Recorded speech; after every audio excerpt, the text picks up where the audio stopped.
आज की Monday night raw के बाद ओटीसी रोमन रेंज सोच रहे होंगे कि एक मुसीबत से पीछा छूटता है तो दूसरी पकड़ लेती है। नमस्कार दोस्तों, मेरा नाम है गौरव, आप देख रहे हैं डब्ल्यूडब्ल्यूई गॉसिप्स।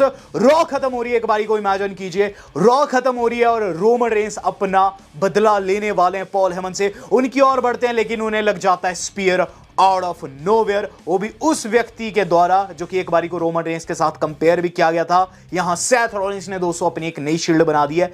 मेरे हिसाब से दोस्तों आज की जो मंडे नाइट रॉ थी ना, वो बीते 3 साल में सबसे बेटर रॉ आफ्टर मेनिया रही है, जिसके अंदर दोस्तों सेथ रॉलिंस की तरफ से हमें एक बड़ी स्टेटमेंट देखने को मिली एंड में। और शुरुआत में दोस्तों हमें एक ऐसा मैच कंफर्म होते हुए नजर आया है जो कि हम देखना भी चाहते थे। बीते 5 साल से हम इंतजार करते इस पर्टिकुलर मैच का, जो कि गाइज अब आगे जाकर हम लोगों को देखने को मिलने भी वाला है। तो गाइज आज की मंडे नाइट रॉ की शुरुआत हुई थी जॉन सीना की एंट्री के साथ। जॉन सीना की एंट्री से पहले दिखाया जाता है कि बैक स्टेज एक गाड़ी आकर रुकती है जिसमें से सेथ रॉलिंस निकलते हैं अलोंग विद पॉल हेमन। ऐसा पहली बार हुआ कि हमने दोनों को साथ में रॉ में एंटर होते हुए देखा है, वो भी एक कार में। Then we got John Cena in the ring. John Cena आते हैं जो कि पर्चा लेकर आ रखे थे। ये पर्चा उन्होंने मार्क नैश को पकड़ाया जो कि वहां अनाउंसर है। अनाउंसर दोस्तों कहता है कि मुझसे गलती होगी, मैंने ढंग से अनाउंस नहीं किया है, और इस पर्चे पे जैसा लिखा है वैसा वो आगे कहते हैं।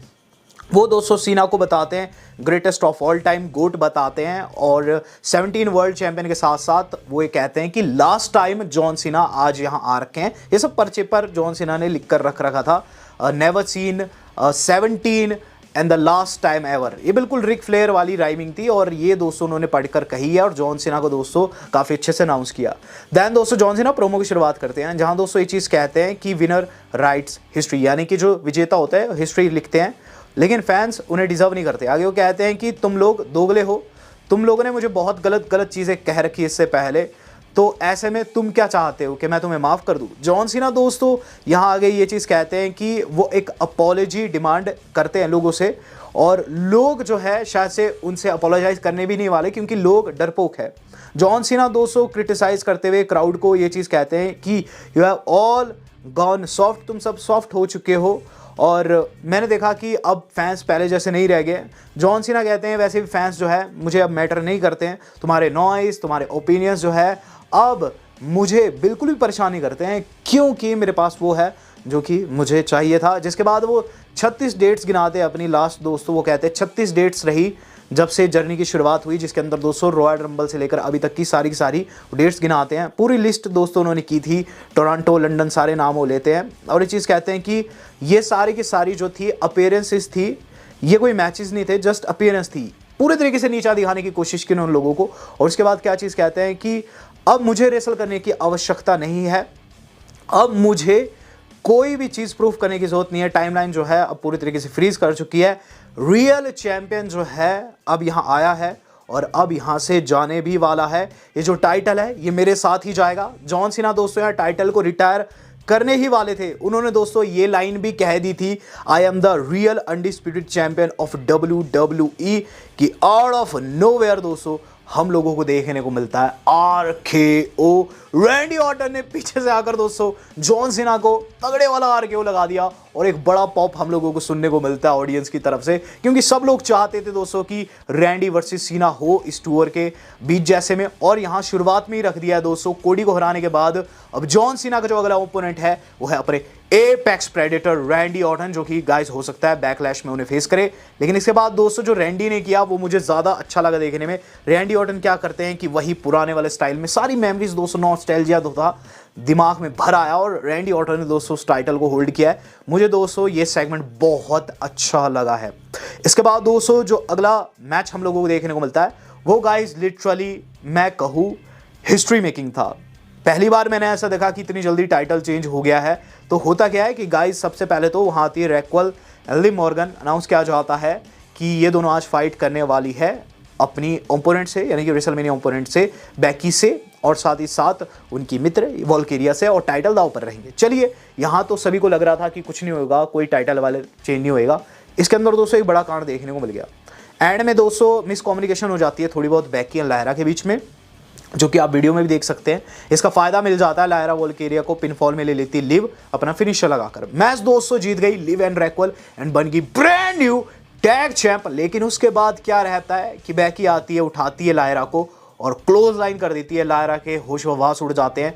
बेकी लिंच ने हील टर्न कर दिया और उसके बाद दोस्तों उन्होंने लायरा को एक के बाद एक 3 मैन हैंडल स्लैम लगाया। गाइस यहां बेकी लिंच हील में कन्वर्ट हो चुकी है। बहुत ही शॉकिंग ये सेगमेंट था, जिसके बाद हमें देखने को मिलता है वहां चैड गेबल की एंट्रेंस। चैड गेबल आते हैं वहां और गाइस चैड गेबल लोगों का अभिवादन करते हैं और ये चीज़ कहते हैं कि उनका मित्र लेजेंडरी ग्रांडे अमेरिकानो जीत गया है, लेकिन अभी वो विक्ट्री टूर पर है और ऐसे में उसके एवज में सभी को करते हैं ए थैंक यू।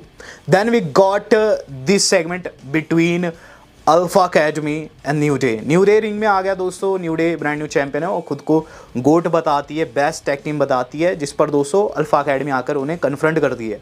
वहाँ दोस्तों मैक्सिम डुपरी अल्फा अकेडमी की तरफ से ये चीज़ कहती है कि आप खुद को गोट नहीं बता सकते क्योंकि हमने तो आपको लास्ट टाइम 1 मिनट में हरा दिया था, तो अगर आपको खुद को प्रूफ करना है तो एक मैच यहाँ हो जाए। जिसके बाद इसे दोस्तों अप्रूव भी कर दिया द न्यू डे ने। मैच दोस्तों बिगन हो पाता कि गाइज उससे पहले स्क्रीन हो जाती है ब्लैक और गाइज फिर दो थीम सॉन्ग प्ले हुआ, गूज़बम्स आ गए।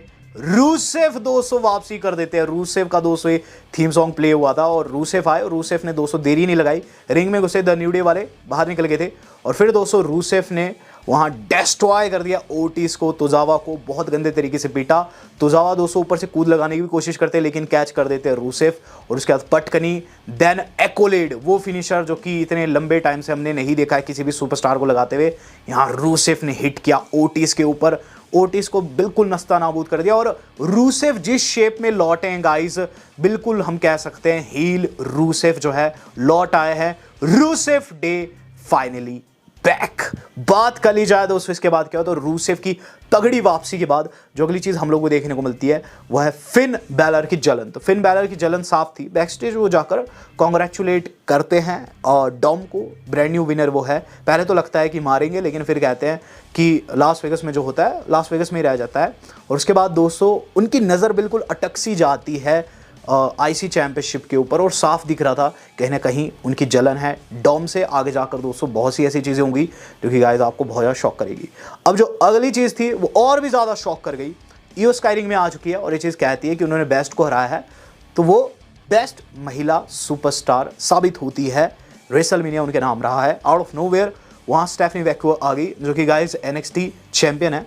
दोनों के बीच में फेस ऑफ होता है। स्टेफनी वेक्यूअर को बहुत अच्छा पॉप भी मिला। वहाँ स्टेफनी क्या चीज़ कहती है कि उनका हमेशा से फोकस रहा है कि वो बेस्ट को फेस करे और देख पा रही है कि ईओ स्काई बेस्ट है। जिसके बाद एडम पेरिस ने आकर ये मैच कंफर्म भी कर दिया। मैच हुआ शुरू। मैच के अंदर दोस्तों काफ़ी मज़ा आ रहा था, दोनों ही चैंप से अपने अपने डिवीजन में, लेकिन एंड दोस्तों काफ़ी ड्रामेटिक होता है। वहाँ रॉक्सन प्रेस दोस्तों हमला कर देती है ईओ स्काई के ऊपर आउट ऑफ नोवेयर। स्टेफनी जितने तक समझ पाती वहाँ एक और महिला आ गई, जूलिया जो कि फॉर्मर चैंप है NXT की, उन्होंने अटैक कर दिया और गाइस पीटने लगी स्टेफनी को। इन द मीन टाइम दोस्तों दोनों की पिटाई हो रही थी। रिया रिप्ली आ जाती है जो कि गाइस टेक आउट कर देती है रॉक्सन पेरेस को और जूलिया के साथ उनका हल्का फेस ऑफ भी होता है। इन द मीन टाइम दोस्तों हमें ये चीज़ देखने को मिलती है कि वहाँ रिया रिप्ली ने टाइटल उठाया और फिर दोस्तों लीव कर दिया। फेस ऑफ हुआ दोस्तों उनका ईओ के साथ में और रिया रिप्ली का दोस्तों ऑरा नेक्स्ट लेवल पर था। यहाँ दोस्तों हल्की सी उनके मुंह पर सूजन भी थी लेकिन ओवरऑल दोस्तों रिया रिप्ली काफ़ी अच्छी दिखी इस सेगमेंट में। Then we got CM Punk in the backstage. CM Punk आ चुके बैक स्टेज, काफ़ी गुस्से में है, कुछ भी कहने की हालत में नहीं है और ये चीज़ साफ है मेन इवेंट काफ़ी तगड़ा जाएगा। अब जो अगली चीज़ थी वो दोस्तों बहुत इमोशनल थी। जेओसी की जर्नी दिखाई जाती है बचपन से लेकर अभी तक की, ब्लड लाइन के सारे जितने भी दोस्तों उन्होंने मूवमेंट दिए वो सारे दिखाए जाते हैं। और फिर दोस्तों जे की एंट्री रहती है, काफ़ी इमोशनल थे जे और ये चीज़ कहते हैं उन्होंने करके दिखा दिया है and now he is world heavyweight champion of the WWE। और उसके बाद दोस्तों काफ़ी अच्छा पॉप उन्हें मिलता है। यीट मेनिया दोस्तों पूरी तरीके से हमें वहाँ देखने को मिलता है। लोग दोस्तों ओवर एंड ओवर यीट करे जा रहे थे। यहाँ दोस्तों जे आगे कुछ कह पाते आउट ऑफ नोवेयर वहाँ एक और सरप्राइज रिटर्न हो गया। सेमी ज़ेन आ गए जिन्हें बहुत अच्छी पॉप मिली। सेमी आकर दोस्तों क्या चीज़ कहते हैं कि देख मैं यहाँ नहीं आने वाला था, मैं वैसे ही इंजरी से जूझ रहा था, आई कांट, बट मैं यहाँ आया हूँ ताकि मैं तुझसे आंखों से आंखें मिलाकर ये चीज़ कह सकूँ I am proud of you. और यहाँ उन्होंने गले वले भी लगाया जे को और ये चीज़ कही है कि ये समा इमोशनल होने का नहीं है बल्कि ये है एंजॉय का। और उसके बाद दोनों एंजॉय करने लग जाते हैं लेकिन आउट ऑफ नोवेयर एक और रिटर्न, जिमी ऊसो आ गए दोस्तों। जिमी ऊसो भी 1-2 हफ्ते से गायब थे। जिमी ऊसो आए और तीनों ने दोस्तों, यानी कि तीनों ब्लड लाइन ब्रदर्स ने एक बहुत अच्छा मोमेंट दिया है जहां इन्होंने जे का हाथ खड़ा किया है। तो गाइज ये काफ़ी इमोशनल मोमेंट था, जिसके बाद हमें एज स्टाइल देखने को मिलते हैं जो कि बैक स्टेज ये चीज़ कहते हुए नजर आते हैं कि अपनी हार को एक्सेप्ट करते हैं। लोगन पॉल ने उन्हें हरा दिया, वो कोई भी बहाना नहीं देंगे। वहाँ कैरियन क्रॉस दिखाई देते हैं जो कि समझाते हुए नजर आते हैं एजे को, और ये चीज़ कहते हैं कि तुमने उसे लेजिट दिखा दिया एजे, तुम्हें मेरी बात सुन लेनी चाहिए थी। एजे कहते हैं कि वो हील में कन्वर्ट नहीं होना चाहते, वो अपने हील वर्जन से हेट करते हैं। लास्ट टाइम जब ऐसा हुआ था तो शीशे में खुद को नहीं देख पाए थे, और अगर क्रॉस को कोई प्रॉब्लम है तो खुद इससे वो जूझ सकता है। यहाँ कमर्शियल ब्रेक के बाद क्या चीज़ देखने को मिल रही है कि गंथर आ चुके हैं, और गाइस गंथर जो है कन्फ्रंट करे माइकल कोल को। उनका गुस्सा माइकल कोल पर उतरा। माइकल कोल को दोस्तों चौक में फंसाने वाले थे, लेकिन वहाँ पैट मैकैफी कन्फ्रंट कर देते हैं। तो गंथर क्या कहते हैं, गंथर कहते हैं तू ना तो तू ही सही, जिसके बाद उन्होंने पैट मैकैफी को चोक कर दिया। पैट मैकैफी के दोस्त वहाँ उन्हें बचाने आते हैं, और जो सिक्योरिटी आ रखी थी यहाँ चीज़ें छुड़ाने, वो उनके दोस्तों को वहाँ एड्रेस करने में लग जाती है। और गाइस गहमा गहमी में चोक काफ़ी लंबा चला जाता है। गंथर को दोस्तों बहुत लंबे टाइम से ऐसा था कि पैट मैकैफी को पीटे, आज उन्होंने बिल्कुल बेहोश होने कर दिया है। और उसके बाद दोस्तों हमें चीज़ देखने को मिलती है, पैट मैकैफी बड़ी मुश्किल से उठते हैं, बैक से ले जाया जाता है। माइकल कोल उनके साथ थे, जिसके बाद एडम पेयर्स एक सहूलत देते हैं, एक दोस्तों सलाह देते हैं कि आपको माइकल कोल आपको नहीं जाना चाहिए वहाँ रिंग साइड पर, गंथर फिर से आ सकता है। माइकल कोल कहते हैं कि वो उस बुली से दबने वाले नहीं है, जिसके बाद माइकल कोल को काफ़ी अच्छी पॉप भी मिली ऑडियंस की तरफ से। Then we got this IC title match. Guys ये मैच जो था काफ़ी तगड़ा था, लेकिन गाइज इसका एंड जो था वो फिर से एक और रिटर्न लेकर आया है। इसके अंदर होता यह है कि हमारे जो डॉम है अपना आईसी टाइटल जो थे वो डिफेंड कर रहे थे अगेंस्ट पेंटा के। मैच वाज एब्सोल्युटली गुड, और इसके अंदर दोस्तों जो एंडिंग थी वो काफ़ी क्रेजी थी। पेंटा मैच को जीत जाते, लेकिन आउट ऑफ नोवेयर एक और रिटर्न हो गया। जेडी मैकडोना जो कि सबसे अच्छा दोस्त है डॉम का, उसने दोस्तों जो कॉर्नर रहता है वहाँ पेंटा पर अटैक कर दिया। अंदर दोस्तों डॉम 619 लगाकर मैच को जीत गए हैं। जेडी मैकडोना लौट आया, और गाइस मैंने देखा वहाँ रैंप पर फिन बैलर को बिल्कुल भी आवाज़ नहीं था कि जेडी मैकडोना लौट आए हैं। अब बात करी जाए उस सेगमेंट की जिसने दोस्तों हिस्ट्री क्रिएट कर दी है।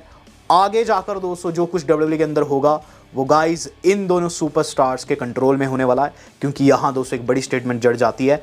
सबसे पहले देखने को मिलता है दोस्तों सेथ फ्रिकिंग रॉलिंस का entrance along with Paul Heyman. Guys ये काफ़ी क्रेजी एंट्रांस था, और पॉल हेमन दोस्तों एक अलग ही स्वैग में थे आज दोस्तों। पॉल हेमन को जो हम देखते हैं ना डरा डरा सा, वो नहीं था, बिल्कुल निडर सा पॉल हेमन हम लोगों को सेथ के साथ आते हुए नजर आता है। और वहाँ दोस्तों सेथ रॉलिंस को काफ़ी मिक्स्ड रिएक्शन मिलता है, कुछ लोग बू दे रहे थे, कुछ लोग चीयर भी कर रहे थे। यहाँ दोस्तों हमें नारे सुनने को मिलते हैं अलग अलग तरीके के। सबसे पहले तो सेथ रॉलिंस के नाम का दोस्तों जो उनका गाना वाना रहता है वो लोग गाते हैं, देन CM पंक, और उसके बाद दोस्तों रोमन रेंस के नाम का नारा OTC, और उसके बाद F you हेमन। यहाँ दोस्तों फिर सेथ रॉलिंस प्रोमो की शुरुआत करते हैं। वो कहते हैं he is revolutionary visionary and the man who took wise man from Roman Reigns and best friend for CM punk, the man who won WrestleMania main event, I am Seth fricking Rollins. के बाद दोस्तों हमें सीधे entry देखने को मिलती है CM पंक की। CM पंक आते सार उन्होंने मुक्कों की बरसात कर दी वहाँ रॉलिंस के ऊपर, और उसके बाद वो पॉल हेमन को टेक आउट करने जाते हैं, लेकिन आउट ऑफ नोवेयर सेथ ने पीछे से हमला कर दिया, आंखों पर दोस्तों उंगली डाल दी दोस्तों सेथ के, और उन्हें स्टॉम्प कर दिया। इसके बाद दोस्तों पॉल हेमन प्रोमो कट करते हैं। पॉल हेमन दोस्तों वहाँ पड़े हुए CM पंक की लाश के ऊपर प्रोमो कट करते हैं, और ये चीज़ कहते हैं कि we are going to conclude the weekend of this WrestleMania, propelling to next WrestleMania this new reigning undisputed number 1 top star in the entire industry, that is Seth freaking Rollins। यानी कि अभी से लेकर इस WrestleMania से लेकर अगली WrestleMania तक ये चीज़ श्योर है कि हमने पाया है एक नया टॉप स्टार जो कि है Seth freaking Rollins। Here comes Roman Reigns। Yes guys, Roman Reigns की इसके बाद एंट्री हो जाती है। हमें लगता है शो खत्म हो गया, लेकिन रोमन रेंस का थीम प्ले हुआ, रोमन रेंस आए, और आते ही सार दोस्तों सबसे पहले तो सेथ रॉलिंस को तगड़े वाला स्पीयर लगा दिया, बिल्कुल आधा कर दिया। और उसके बाद पॉल हेमन उनकी ओर देखते हैं, और बिल्कुल पॉल हेमन डरे हुए वहाँ दोस्तों उन्होंने पॉल हेमन को लगा दिया सीधे ही सुपरमैन पंच। मज़ा आ गया। लेकिन गाइस यहाँ रोमन रेंस को नहीं पता था कि क्या होने वाला। उस स्पीयर को जाते हैं, पॉल हेमन को बिल्कुल खत्म करना चाहते थे और जैसे ही दोस्तों स्पीयर हिट करने वाले थे उन्हें उल्टा स्पीयर लग गया। आउट ऑफ नोवेयर एक बहरूपी ने उन पर स्पीयर से हमला कर दिया जो कि none other than Bron Breakker था। यस गाइस, ब्रॉन ब्रेकर ने सैथ रॉलिंस को ज्वाइन कर दिया और उसके बाद ब्रॉन ब्रेकर दोस्तों बाहर क्या करते हैं। सबसे पहले तो दोस्तों ये चीज़ देखने को मिलती है कि सैथ रॉलिंस ऐसी एक्टिंग करते हैं कि ब्रॉन ब्रेकर उनके साथ नहीं है, लेकिन एकाएक दोस्तों ब्रॉन ब्रेकर वहां सीएम पंक को स्पेयर कर देते हैं जो कि सैथ को मारने आ रखे थे और उसके बाद सैथ रॉलिंस ने ब्रॉन ब्रेकर को गले लगा दिया और उसके बाद ब्रेकर जो है बाहर निकलते हैं। रोमन रेंस उठ रहे थे, उनके पास जाते हैं। रोमन रेंस ने एक तगड़ा अपर कट लगाया लेकिन उनके पेट में दर्द था स्पीयर से, तो वो नीचे बैठ जाते हैं। उसके बाद ब्रॉन ब्रेकर वो जो सुपर स्पीयर रहता है घूम के लगाते हैं, वो मारते हैं बैरिकेड के ऊपर। बैरिकेड गया टूट, रोमन रेंस गए फूट। ब्रॉन ब्रेकर अब रिंग में जाता है दोस्तों रोमन रेंस को लेकर, जहां दोस्तों उन्होंने सैथ रॉलिंस के साथ मिलकर दोस्तों एक बड़ा कांड किया। सैथ रॉलिंस ने दोस्तों वहां सीएम पंक को फिर से स्टॉम्प किया और बेचारे रोमन रेंस जो कि उठने की कोशिश कर रहे थे उन्हें भी वहां ब्रॉन ब्रेकर ने पकड़ रखा था और सैथ रॉलिंस उन्हें भी स्टॉम्प कर देते हैं। तीनों ने वहां पोज दिया है दोस्तों Roman Reigns and CM Punk की लाशों के ऊपर।